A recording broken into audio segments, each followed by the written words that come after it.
Hello, everybody, and welcome to the Monday edition of Moohead Radio. I am your host in red, a big and furry bovine, as all of us are just sitting around waiting to see if LeBron James goes to Timbuktu. Uh, I do want to talk about the LeBron James situation, but not in the repetitive way that it's being bandied around on the internet, because you've probably got a screaming headache trying to figure out just what in the hell is going on. The first thing I wanted to do and wanted to address is a real simple reality. And the simple reality is, what is the value of somebody like LeBron James? And why, at 42 years of age, is it important that he would be a member of the Cleveland Cavaliers? So I think a lot of people are looking at this as strictly, an end of career. This is his last hurrah, his last big days in the sun, and he's going to make the most of it. And believe me, I'm not going to tell you that he's not a showman in a whole lot of ways. Uh, and yes, he tends to beat things into the ground a bit much. Some people would call him narcissistic.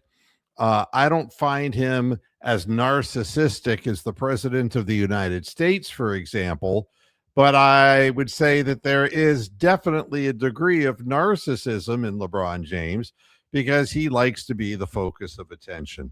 And the reason why we're still waiting is because World Cup and other things making the headlines, and the spotlight is not something that LeBron has ever shied from, whether it was in the offseason, whether it was announcing his leaving and his departure from Cleveland, or as far as that goes, in the playoffs. There is no shrinking violet in LeBron James.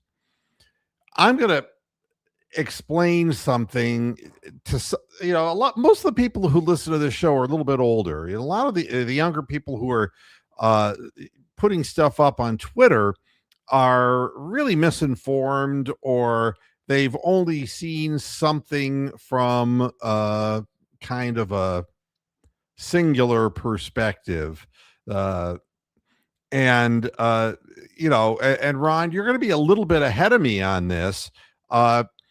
Going back to 2015, 2016, when LeBron came back to the Cavaliers after his first time, and then he left and did the ultimate narcissistic thing by setting up the ridiculous studio interview and saying he was taking his talents to South Beach, which didn't win him a whole lot of friends at the time in Northeast Ohio. But you take a look at the team as it was in 2015, 2016, and you have LeBron James, Kyrie Irving, Kevin Love, Tristan Thompson, Iman Shumpert, Timofey Mozgov, Channing Frye, J.R. Smith, Matthew Dellavedova, Mo Williams. Those are the main guys. And Richard Jefferson. Those are the main guys who got minutes on that team. When you look at what became of their careers after the championship, it really kind of went downhill for a lot of those players. Kyrie Irving may have scored a fair number of points, but he was never looked upon the same way. They relied on him to make the biggest shot of the game, and he buried the three over Steph Curry. That has to be the highlight and the high point of his career. What followed were a series of odd, look at me, I'm Sandra D, the earth is flat kind of comments, political things, anti-Semitic things and injuries that followed with age. Always a very talented basketball player. I have Serena Williams on my mind as well. A really good and fine basketball player, but never reached the heights that a lot of people would say that he should have. And he played in a lot of places to prove that he could make teams, winning teams, and he never did it. I don't think Kevin Love ever had a bigger moment than the defense he played against Steph Curry in game 7. I think that was the absolute highlight of his career. He scored a ton of points, he rebounded a ton of balls, he had an incredible outlet pass. But quite honestly, what stoked his fires to play the defense at the end of the game and keep up with the diminutive 3-point shooting guard was something to behold. Tristan Thompson just kind of got old after everything. He was never an offensive threat, but in 2016, he had a number of games where he put up, double digit numbers offensively, as well as his rebounding and as well as his offensive rebounding, which was very important.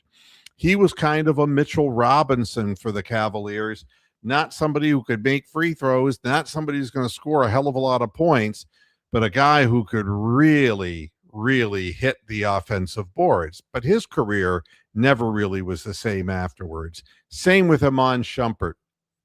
Shumpert was a defensive specialist, but it's a real luxury to be able to have money to pay somebody who was strictly a defensive guy.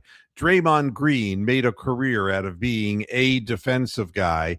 He was also offensive, but not with the basketball in his hands. Just as a human being, he was offensive. Timofey Mozgov went for big money, and he never amounted to anything anywhere. Channing Frye is a guy who provided a certain steadiness and the ability to knock down open shots. J.R. Smith, the the mercurial one, had more than his odd moments. You can remember him for dribbling out the clock for no apparent reason, or you could remember him for a no-look lob in the important series against the Warriors. But J.R. Smith was a pistol, a guy who could get hot, a perimeter shooter, and a hard guy to contain emotionally. Perhaps the one person who did and got the most out of that Cavaliers team was Matthew Dellavedova, who went on to sign for $40 million, which was a hell of a lot of money back then, to go to the Milwaukee Bucks, where he never really did very much of anything. Delly was the ultimate hustler. He was the guy who got his fingernails dirty. But he was a perfect fit in what I'm going to talk about in just a minute. Mo Williams, the steady veteran. He could put the ball in the hole, and you could rely on him for some minutes in the game.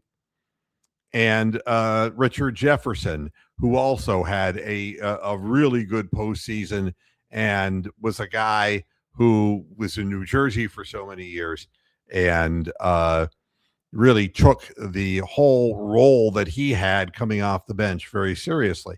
But at the head of the snake is LeBron James, who got the best out of these players. You can remember what it was like before Tyronn Lue was the head coach of the Cavaliers, and it was a mess. Blatt was just lost and full of himself, and would spout off to the players about what his great accomplishments in Europe was. And at the time, nobody really looked upon European basketball as being the exact thing that you'd want to be compared with in the NBA. LeBron was, Ron Shane, a second coach. Not so much of strategy, but his relationship with his teammates made them better basketball players. What he demanded of himself, he demanded of others. This is the real hidden value of LeBron James. You can say everything you want to say about the great plays he made, the 29 out of 30 points that he scored against the Pistons that crushed the Pistons bubble, and they were never the same afterwards. You can talk about incredible last-second shots against the Wizards. You can talk about him basically talking Gilbert Arenas out of 2 free throws and setting up Damon Jones to win that playoff game. There's so many things that you can point at as individual game points. But LeBron James, now at 42 years of age, has proven something that Darius Garland will never understand. People are talking about, oh, well, LeBron said he loves Darius Garland, but he wouldn't for long because he wasn't serious about building his body up to the standard that it takes to have a lasting NBA career. If you can't look at LeBron James outside of the feeling that, oh, he's all in for himself, and take a look at a 42-year-old man who continues to condition his body through yoga, weightlifting, balance, and all kinds of things, he should be the one person far above Michael Jordan. Fuck Michael Jordan. Michael Jordan was the greatest of his time, but as a sheer physical specimen that is achieved through work and desire, if he's willing to do that and prove to you that he can still play, averaging over 20 points a game in the NBA at 42 years of age, then you're not paying attention to the real value of the player today. He's not 2016 LeBron. Of course we know that. But can he make the players on this roster better? Who would he love on this roster versus who wouldn't he love on other rosters and this roster in Cleveland as it sits right now? The big story today was that, LeBron never really wanted to stay with the Lakers all along. And I understand that. But why? And it can be answered with one word: Luka. That's the word. A guy who didn't give a shit about conditioning, a guy whose body was already giving out on him when he's too damn young because he didn't care about conditioning, and he could not control anything. He could score points, but he wasn't serious about the duration of his career. Everybody is guessing, like Tony the Calf in the chat room, where LeBron's going to go. But you know something? I only care about one city, and I don't really care about Minnesota. I mean, Minnesota's fine, I suppose. But that's the team who really put their future in Rudy Gobert. So chill out, friend. Chill out. My feeling is that there are a lot of players on the Cavaliers who LeBron would like. I think that he would like Sam Merrill very much. He would like Max Strus if he was going to still be on the roster. He would like him too. They're effort guys. They're guys who just keep hammering at things. But there are people on this roster who he wouldn't like. And it is going to be an initial challenge. If he decides to come to Cleveland, it's going to be an initial challenge because he may like the talent that he sees in Evan Mobley, but he ain't going to like the looks of him. Guy's just not strong enough. If you're going to be a down low player, for God's sakes, you got to be stronger than that. That's the first thing. The second thing is the same thing could be said about Jared Allen. And now there are questions most recently today whether the Cavaliers are going to have to trade Jared Allen because of monetary circumstances.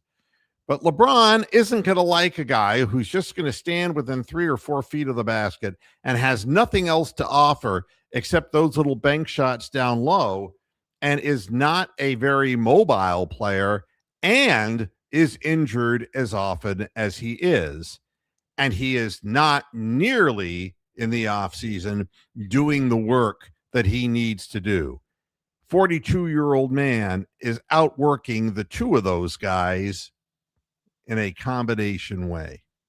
And that would not be acceptable to LeBron James. If you're a fan of the Cleveland Cavaliers, what you really want is the team to get better.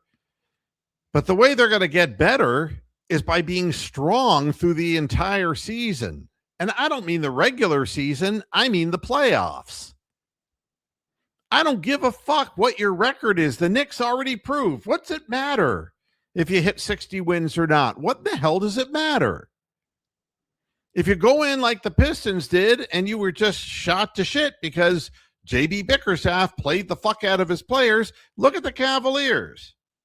Guys were not in proper condition, and Kenny Atkinson went to an 8-man rotation.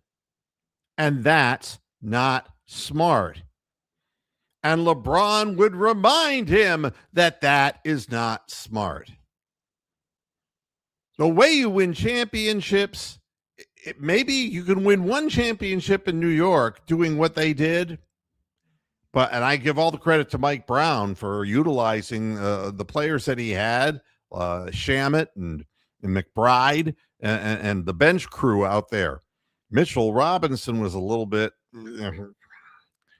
but besides that, he used the bench and he was rewarded for it. Kenny Atkinson refused to use his bench, and he's lost a number of players, Dean Wade and Keon Ellis. And I can't help but think how much LeBron James would have liked Keon Ellis on his team. A ball-hawking guy. It was never about offense with Delly. It was never about offense. Anything you got out of him offensively was a bonus. It was being a pest. And Keon Ellis is a pest, and he didn't fit with Kenny Atkinson, period. LeBron would have liked him. As far as the two guards are concerned, LeBron probably respects Harden for his career, but he ain't going to like the pound, hold on to the ball bullshit that he and Donovan Mitchell and the two-man circus has going on in Cleveland. He would not approve of that. I'm not even sure that LeBron coming back to Cleveland is the best thing in the world, because the players who are currently very comfortable being the stars of the team, they got to put that down. And not so that a 42-year-old man can be a star of the team anymore, but he can be a voice of a team. You take a look at the get-together from the 2016 championship season and all the guys who showed up and all the people in the media who tried to pretend that certain guys were invited and certain guys weren't. The media is like a divisive force in all of this. Look at how many of them were there. Not just because they shared a trophy, but all the times that went with it. LeBron has collected respected friends from every franchise he's played on, from Cleveland to Miami to Los Angeles. That's just the way it is. And he's not reviled by his teammates after he leaves like Michael Jordan was. Michael Jordan was not popular with his teammates. Let's be honest. He did have an incredible work ethic. Absolutely. He was not willing to give credit where credit was due. And the whole thing with he and Pippen in the end turned into like an Abbott and Costello act on the road. So my point, LeBron James is not the 28 points a game consistently year in, year out guy. His legs aren't what they used to be, so he's not as good of a three-point shooter as he was. He can't finish at the rack as much or as well as he used to. But he knows the game inside out. He knows how to find open men. You want to use Strus and you want to use Merrill, he'll find a way to get the ball to him wide open. That's what he's always done in his career. He is a combination of a great scoring Michael Jordan and a great playmaking Magic Johnson. Size, quickness, but smarts. Magic wasn't that fast, folks. Magic had eyes in the back of his head. And that's kind of the same way. That's the same way that LeBron James is. He finds open men. So that is the bottom line as far as what the value of all of this is for the Cavaliers. And you know, you're obviously, I'll use your word, bitter, Tony. You're bitter. I've already said he would not like the pound, pound, pound basketball. Now I'm going to hold on to the ball and just, step back and throw something up. I mean, LeBron will play at pace. LeBron's coming out of the Western Conference. He will play with pace. Not as fast as he used to be, but he'll know who's running up and down the floor. Conditioning will become a lot better with this team when they see how it's done by a real professional. And I say that in the kindest possible way to Evan Mobley and to Jared Allen.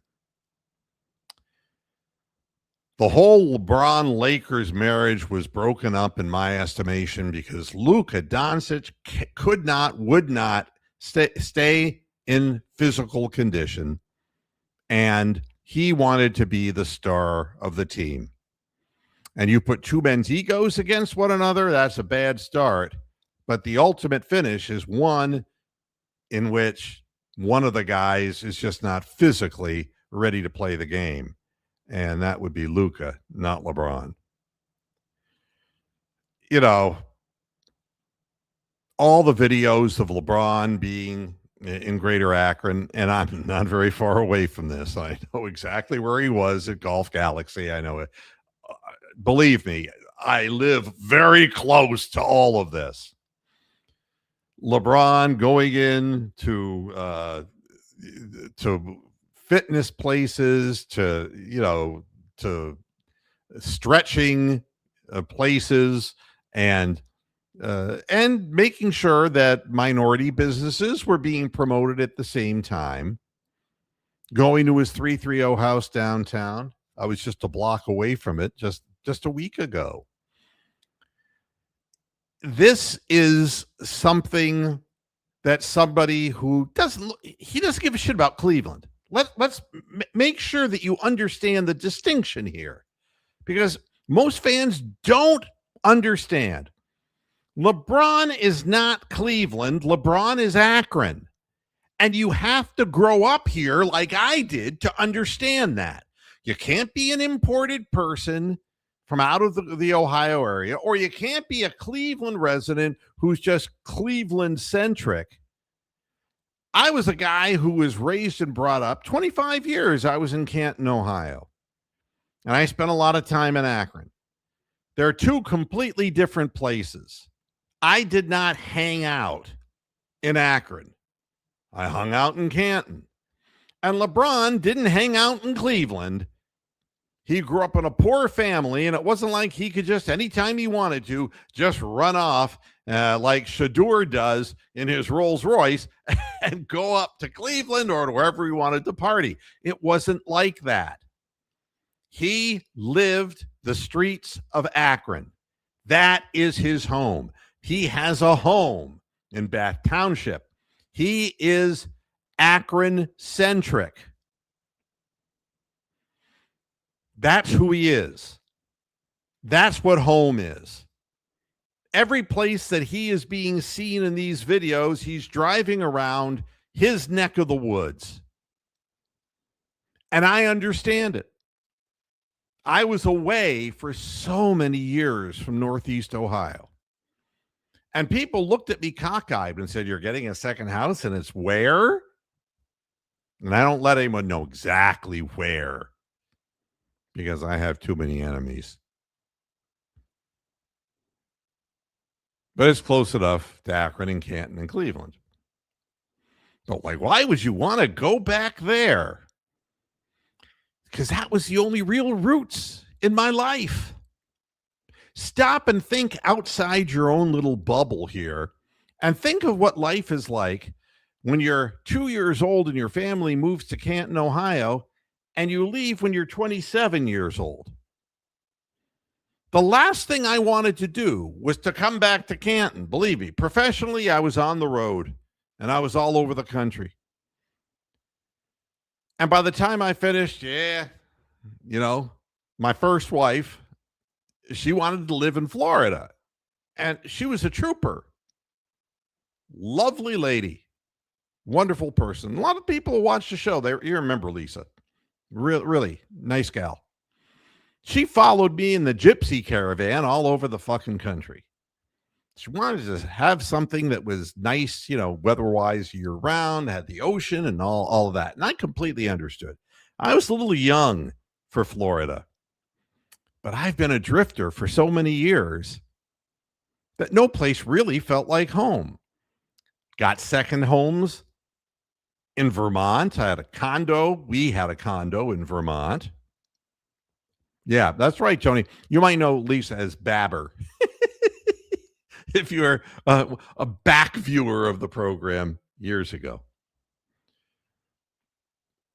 We had a condo in Vermont for over 10 years. And then a home in the foothills in North Carolina, or actually in South Carolina, right on the North Carolina border.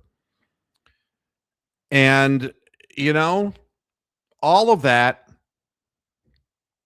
I never felt like I was at home at any of those places. Wonderful homes, met some really nice people. But when I decided to come back to Northeast Ohio, it was because I had unfinished business. Not in a business sense, but in a personal reflection business. And in that sense, seeing the things all those years later through a different lens meant something. And LeBron's 42. I am now 69 years of age. I've been in Florida longer than I was in Northeast Ohio, but I never felt like that was my home. First thing I did when I came back here and got settled into the house was I went to Canton, to my old neighborhood, and I walked the neighborhood, my old newspaper route, and I pointed to the houses and I said, that's where the Ginsburgs lived. And and I just would point out, this is where the Rounds lived, where the Levins lived. This is where the Gerardos lived. This is where the Longashoes lived. This is where the Lubies lived. This is where the Norshas lived. I mean, you don't forget. When I came back here, we've been in this house for 3 years. So, I'll be 66 years of age. And I remembered everything about the neighborhood.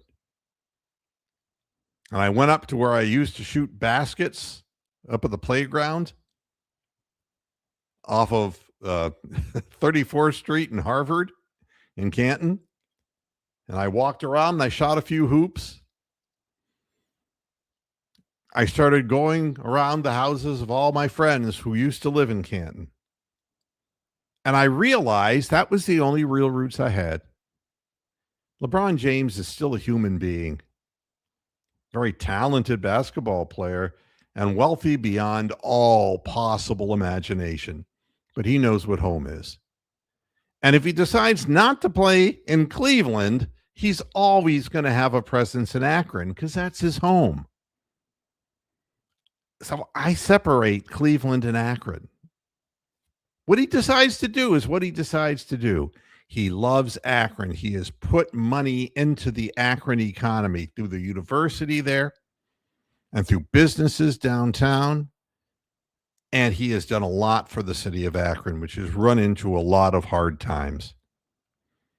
So I don't want to hear about how lousy of a person he is. Fuck anybody who says that. This is a guy who never forgot where he came from. And I think that is the reason why he's been so successful in his basketball career with his teammates. Because he didn't forget them either, and they didn't forget him. And that's what this Cavalier team now needs out of him if he should decide to come back. Glue. There's no glue on this team, man. Kenny Atkinson is just throwing 8 men out on the floor. There's just no glue at all. Howdy there. You know, you have to have a certain togetherness in order to succeed. And you can always tell when teams have it and when they don't. The Knicks, they weren't that great, let's be honest. But each guy knew when it was his turn to step up. And that's what it takes to win a championship, because Oklahoma City found out it can't be just SGA. It can't just be one guy. Can't be just Luka in Los Angeles, and it can't be Anthony Edwards in Minnesota. Calf. It can't be. You got to have contributions from so many people. And the Cavaliers did not get contributions where they needed it. People kept saying, well, how come Sam Merrill's just, only shot 25% from 3-point land in the playoffs? Because the two fucking guards were dribbling the shot clock down, and he was running around in circles and wasting all of his energy and never got to see the ball except with a man's hand right in his face. It was getting to the point where Sam Merrill was learning how to be a dribble drive guy, but he was taking a beating doing it. You use your people in the way that they contribute. A guy like Shamet, there's a lot of shit he can't do, but there was sure a hell of a lot of shots that he made. He had that 11 for 12 3-point stretch in the playoffs, and he couldn't miss. But if it wasn't him, somebody else would come off the bench and have a big game. And then there was Brunson, who was the guy who was the main guy. We had two main guys who weren't playing up to snuff because they weren't sharing the basketball enough and they weren't playing together. If they had a team reunion, I don't think that Harden and Mitchell would have boo to say to one another. This team needs glue. Kenny Atkinson is not experienced enough of a coach, and LeBron is already, he saw that with David Blatt. He knew that Blatt wasn't up to it. It wasn't just Dan Gilbert who made the call at night. It wasn't that. You think LeBron didn't have something to say about David Blatt? And bringing in Ty Lue is what won the championship for the Cavaliers. It wasn't just LeBron. It was Ty Lue. It was getting a voice in the huddle that people listen to. You look at what was happening in the playoffs. Fucking Kenny Atkinson, my God. He'd have these circle meetings like a fucking prayer meeting with his assistants. And his assistants sucked. You need stronger assistant coaches in Cleveland who are strategy oriented. You can't just be at a big powwow yourself while the players are sitting on the bench, just kind of looking and staring into space. That's why they could never get the fucking ball in bounds. It's the same shit over and over again. That doesn't happen if LeBron James comes back to Cleveland. He's like having an extra coach on the floor. That's the reality. And it's a good reality if it happens. So most recently today, and I haven't been going up and down Twitter, which is usually the fastest way you can find out about any good or bad news. Golden State's Post, Quentin Post, he has signed an offer sheet with the Memphis Grizzlies. This is significant from the standpoint that if they were to re-sign Post, they wouldn't have the money to pay LeBron James. Do I think the Warriors is the primary destination? No, because, Steph and Draymond? That's not much of a reunion. Steph is one of LeBron's best friends, and I get that. But Draymond is not. And so that doesn't make any sense to me whatsoever. As far as the Philadelphia talk, let me talk about that for a minute. You've got a team that for like the umpteenth time is on the way up, They're like an elevator that cannot go beyond the 6th floor of an 8 or 9 floor building. That's what the 76ers are. And they waste incredible amounts of time just trying to get to a point where they can contend. They get a guy like Embiid who's supposed to be the next coming. And now look at what's happened to him. In the last 3 years, the guy has played 96 fucking games. That's only 32 games a year on average. He's beat up and he's wasted, and he's sick of hearing about the goddamn process that brought such great stars into Philadelphia like Markelle Fultz. Goodness gracious. And it wasn't just Markelle Fultz and his, was it an injury? Was it his psychology or whatever the hell it was?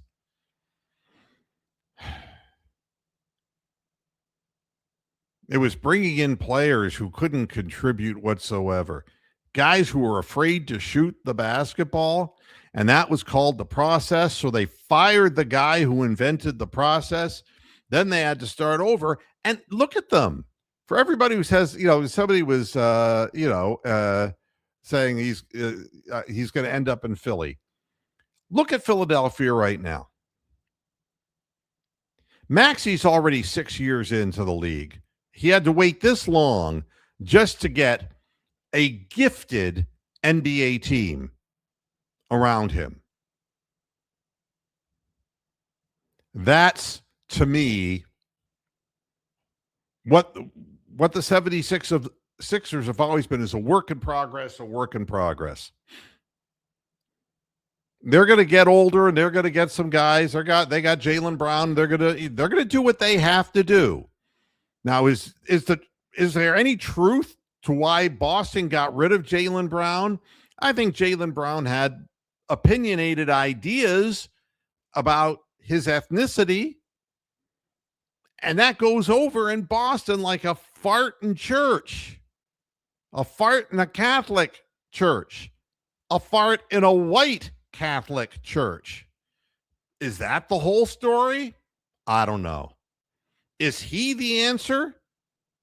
Edgecombe's got to get his shots. Maxi's got to get his shots. And Jaylen Brown's got to get his shots, right?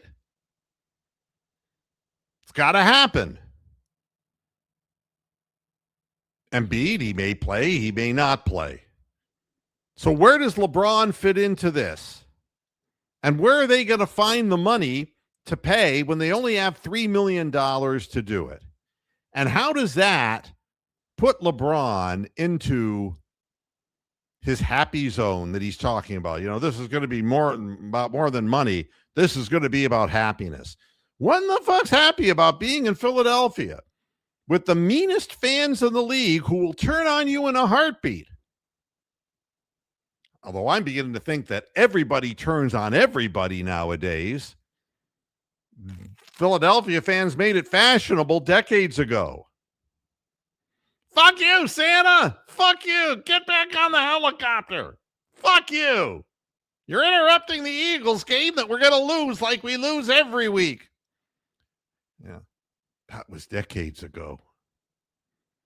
And you think LeBron's going to go there? I don't think so. And how many gifts can the NBA give the 76ers? They gave them a lot in the past. They got Simmons. They chose a guy who was supposed to be the next great ball handling big man, 6'11", and the guy was afraid to shoot the fucking basketball. They have fucked up every opportunity in the past. What makes you think that it's going to be any different this time? Yes, they're an improved team, vastly improved team, and they should be the favorites in the East, predicated on the losses of players of other teams. The fact that the Pistons, I don't think, with JB at the helm, are going to be able to take the next big giant step up. Did a great job getting him into the position they got into. But Tobias Harris is there. Nobody's interested in Tobias Harris. He's too old. And Duran, I mean, That's as big a disappear job. I mean, it's really funny. The Cavalier fans are mad at Mobley and Allen. Well, shit. Could you imagine if you saw a guy who was scoring 28 points a game in the end of the season, and he was bringing it on strong, turn into a guy who was afraid to touch the ball in the playoffs? That's not the kind of thing you're really interested in.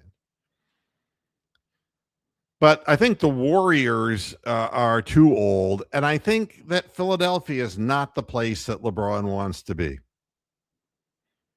And I thought the Golden State might be the place that he'd want to be, but that would just make them too damn old. So why is LeBron putting up all these videos? I don't know. I can tell you this. If he puts up all these videos of him hanging around Akron and then he goes to Philadelphia, Tony, that would make him an asshole. All right? Whoever didn't think he was one, me included, that would make him an asshole. It's like, what do you have to do that for? The Cavaliers, does their future rely on LeBron James? Their immediate future would be very much improved with LeBron James, because if they can't salvage something out of this core of players, they're going to get rid of Schroeder, another pound, dribble, me first guy. And they've already gotten rid of Dean Wade, who I think, for all the talk about, oh, he's a defensive player. He wasn't a defensive player, hustler, like a guy like Shumpert was, but he could go against power forwards and he could go against, no, not really. You want to look at his arms. Fuck, the guy couldn't lift a can of paint and he was hurt all the time. And you want to talk about just erratic shooting. You didn't know what you were going to get from Dean Wade. Somebody paid him the amount of money and Dean said, I'm out of here. And I'm all for it. He's a bench player and not a great bench player at that. And he cannot shoot unless he's wide open. And even then, he pulls the string and is shooting flat balls up off the basket, off the front rim, slamming them off the back brace. No touch. So he's gone. So he and Schroeder are gone and Ellis is gone. Ellis never got a chance to even fit in. He got initially some burn and he looked like he could really be a disruptive force defensively, and he had speed and jumping ability. He wasn't able to make three-point shots. He has an awkward shooting motion. And I'll say about him what I said about Karis LeVert. If you don't have a delivery system on your shot in the NBA, look at all the really great shooters. LeBron was never a great shooter, especially from three-point range. But what he did have was work ethic, and he taught himself how to get better, and he consolidated all of his motion on his shot and took away all the extraneous motion and all the crazy shoulder and fading off, that kind of thing. He kept his shoulders squared, and he became a mechanical shooter. Some guys like Bradley Beal, man, were natural shooters, man. They just could hit the shot, every shot that would leave, some of these guys' hands. They look like they're all going in because it's structurally, done correctly. Keon Ellis wasn't like that. And so they got rid of him. And is he going to be a star in the NBA? No, but I wanted him to be a deli kind of guy, And maybe he will be. Maybe he'll work at a delicatessen one day. I don't know. But he's got to improve his three-point shot to make sure that he has some purpose on the offensive end. And there's more stuff going on. Hachimura stays in L.A., but goes to the Clippers. The next best thing to being a Laker is being a Clipper if you like the L.A. lifestyle. Hachimura, who was another name that was coming up on Cleveland forums and all of that, is a guy who's got offensive skills, but never really amounted to much as far as a defensive player. And I wouldn't say that he was a consistent guy as far as effort was concerned. 2 years, $28 million to play for the Clippers. And if you take a look at the Clippers roster, you can now feel sorry for Darius Garland because he's in no man's land.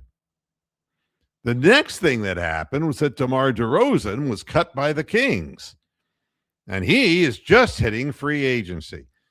And there's a player who could really help a playoff team. DeMar DeRozan has the ability to be a one-on-one scorer. He's a person who knows how to separate. I'm watching video of him as I'm out of the corner of my eye. I mean, a great separation, fadeaway shooter, mid-range guy. Not a great three-point shooter, but there's a guy who could really contribute offensively to a team.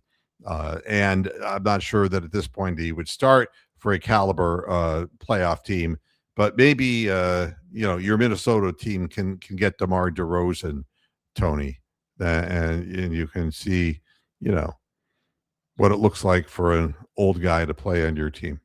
It's possible. As far as the Cavaliers are concerned, we need bodies, but qualified bodies. When I see a headline like, why this summer could shape Naquan Tomlin's future, and I'm like, quite honestly. Naquan Tomlin, until he learns how to shoot the basketball, is going to be a Rucker Park hero.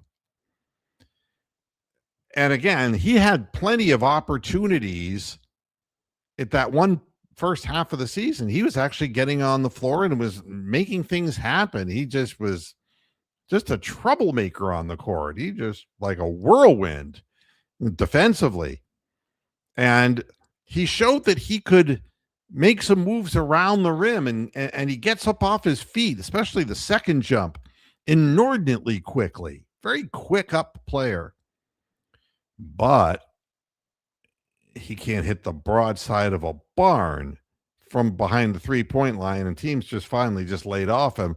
He would throw up air balls from out there. He has a very awkward looking shot and something that will never translate into a kind of offensive scheme if LeBron James is on the Cleveland Cavaliers, that an ability to stop pounding the ball on the floor, but to start passing the ball and using, if Jared Allen is still there and Mobley, as guys that you hit with the ball, and either they go up for the fast shot, but they don't put the ball on the ground. It's pass, pass, pass. It's point-to-point basketball. And that's what Kenny Atkinson was just in love with until suddenly James Harden came along. But Naquan Tomlin's future with the Cavaliers is bleak if they keep dribbling the ball, because he's of no value, because there's no transition game, because they get the ball stolen from them, and Naquan's under the basket thinking somebody's going to shoot the ball, and they're just breaking free and getting free points, layups, the opponents of the Cavaliers, because nobody's able to get back on defense. And I can't even describe that spinning shot where he spins the ball off his hands. It's an awful looking shot, and he would have to, I give him credit for making it this far. He was a playground player, and and really a guy who was a long shot, junior college kind of guy. Give him credit for making it this far. What is my prediction about LeBron James? I really knew that he was coming back after his stint with Miami. I knew he was. This time it almost seems like it's too fucking obvious, There's something that's saying in the back of my mind, it's easy to say, well, look, time keeps ticking on, and, I don't know if it's a game of poker or what the hell it is Dan Gilbert's playing, but all the names are coming off the free agency board. The Cavaliers have lost two guys, and it's like, hello, McFly. What are we doing here? And I don't know the answer to it. The concern is, are they putting all their apples into one basket? And then if LeBron decides that he is going to go to Philadelphia or wherever, Cavaliers going to sit there and slash their wrists? I don't know. What are they going to do? So I'm a little bit surprised, and I have to believe that there's communication between these two sides, and they're waiting for a reason. Because I've never known the Cavaliers just to be delinquent as far as getting players. I remember when LeBron came back, I had already known by looking at his behavior in the last huddle of the Miami game where they were bounced out of the playoffs. But the absolute killer was Kyrie Irving dancing on the table video. And I don't know if you remember that. You should look it up. Out of the blue, Kyrie Irving puts up a video of him dancing on top of a table. And a lot of people said, well, he's getting paid, an extension and he's happy. It's like, no, no, no, no, no. He knew that LeBron James was coming, and that is as good as it got for him at that time. And once he played with him a little while, he decided, no, I want to be the star of this soap opera. And things didn't go so well. They get along better now, but I think some scars are best not revisited. And Kyrie is kind of cuckoo, to be honest with you. It's not a matter of narcissism. It's a matter of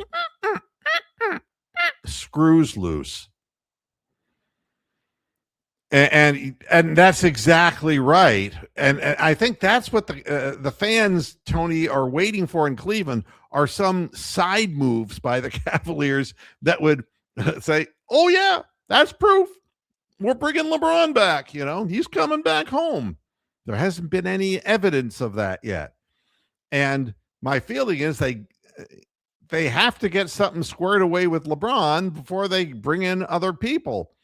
And that's the way it was with K-Love, and that's the way it would be with whatever is left out there in the market. LeBron doesn't hold the sway that he did back when he came to us the second time. An established star, won championships, and he's a 42-year-old man now. So he's not the front spotlight. Let's just put it that way. So I don't know. But the Kevin Love trade did give it away.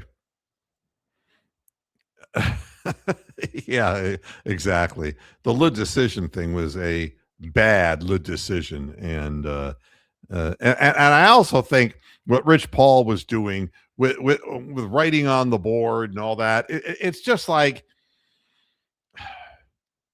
it's like watching a fight, a heavyweight title fight that, well, they only go 12 rounds now. When I was younger, they went 15 rounds, where a guy won the first 10 rounds of the fight and is just coasting the last 2 rounds, That's kind of what Rich Paul looked like to me. It's like he's dancing, he's tap dancing, he's wasting time, he's buying time.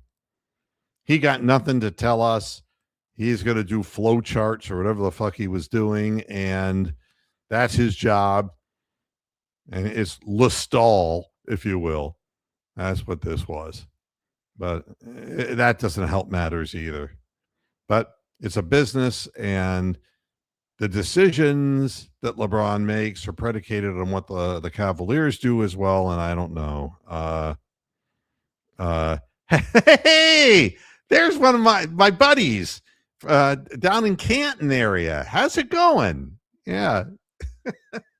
He's just checking out. I told him that I have a podcast. I don't know. I'm just a fat guy with the wide open collar, right? That was pointed out earlier in the chat room. Yeah, so you never know whether people are telling the truth or not. But yes, I was telling the truth. This guy's the KJ down in Canton, down at a number of places. Ida's place is over at Strike Zone. I don't know. Is Strike Zone, man, going to continue having karaoke? I don't know what the story is about that. But also at Michael D's down on Whipple across from Myers Lake. And got to talking with him. Good fella. Real good fella. And yeah, exactly. That's very true, Tony. The telestrator. Exactly. So yeah, it's good to see people. And it's nice to meet people too, being in Northeast Ohio. I don't go out and introduce myself to many people as having this podcast. But what's your thoughts on this? I'll use his Facebook name. Uh, was also a radio disc jockey in the same town that I was. So I had to tell him that I was on AM radio all the way back when, and my family was involved with 106.9 FM as part owner of that radio station. So we got into talking. It's nice. It's all part of that vibe of just being from Canton. You just have to be familiar with the area like LeBron is familiar with the Akron area. Before I get out of here and finish this thing, and I hope that I've given a little bit of different insight into this than what you're reading on Twitter. I hope. And if not, you just wasted an hour of your life and you'll never get it back. The Guardians, I do want to say something about the Guardians. And you can always see when a team has lost its way. And I'm not just talking about Cooper Ingle dropping fly balls and striking out, however many times he's struck out now, 15 out of 24, whatever the hell it is. It isn't just that. It's when guys who should know better, and Rocchio in the last game overran third base and started to think, because he thought there were 3 outs in the inning when there were only 2. And if the first baseman for the White Sox had just thrown the ball to third base, he was a dead duck. That's just not paying attention. I'm seeing so many balls swung at that are out of the strike zone and no challenges. Or in the last game, 2 missed challenges by the hitters of the first inning, so they had none for the rest of the game. Incredible brain farts that are being going on. Yep. We're getting. Let's give them some advertising here. The Strike Zone bowling lanes. Yep. Friday and Saturday, 6 to 11. If you like to sing, you'll probably see me and my wife there. We're both singers. Second wife number 2. And some people have seen her on the air with me too. So, and she sings real well. And karaoke at Chloe's Diner every other week on Friday. Now I don't know where Chloe's Diner is. So I'm going to look that up.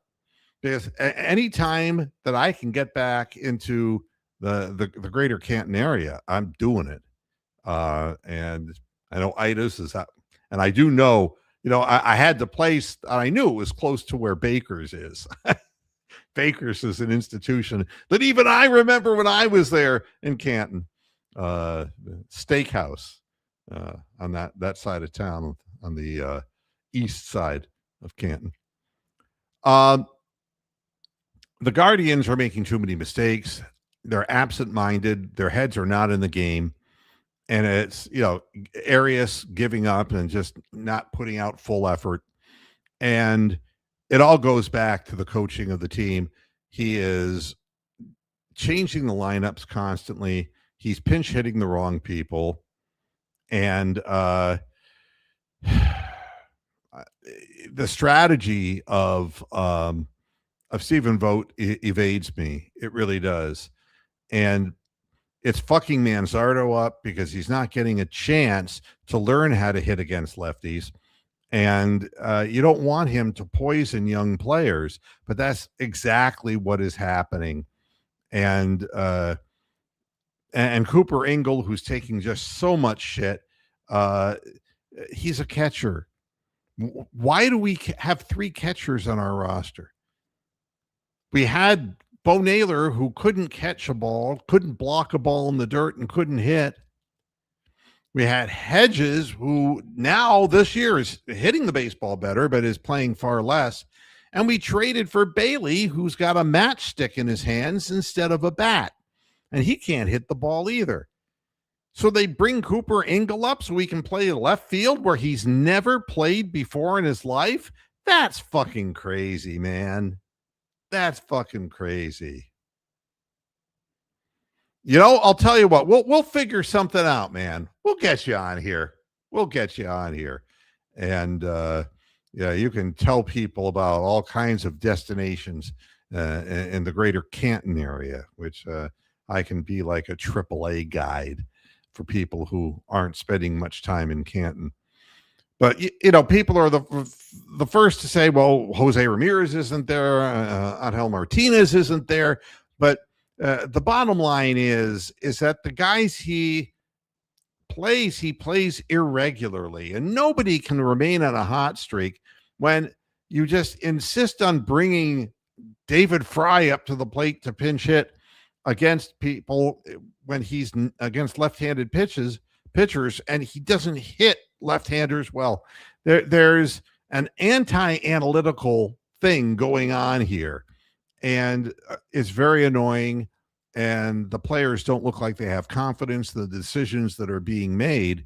And the frustrating thing is that they're still dangling around even with the White Sox, and they should have swept the damn series, and they did not. And yeah, we have to talk about that too. I don't know what movies you were in, but I hope your clothes were on. I'm joking. No, I'm not. And I mean, Ramirez wasn't having a good season up to this point. Not at all. So, I don't know. And Martinez, hot, cold, like a lot of young players are. I don't want Stephen Vogt to infect these young players. We've got some people who are potentially talented young players. Don't want to screw it up. Sugar Creek Amish Mysteries? Woo!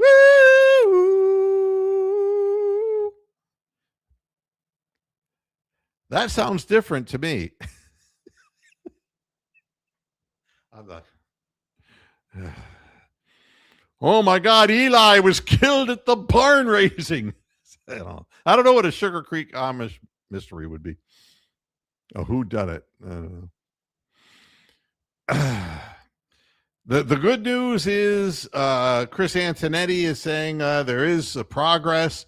Ramirez is starting to swing a bat. So is Angel Martinez, and they're slowly working their way back. It's still weeks away, and the team really looks like their confidence is flagging, and I hate to see that, but that's what it is.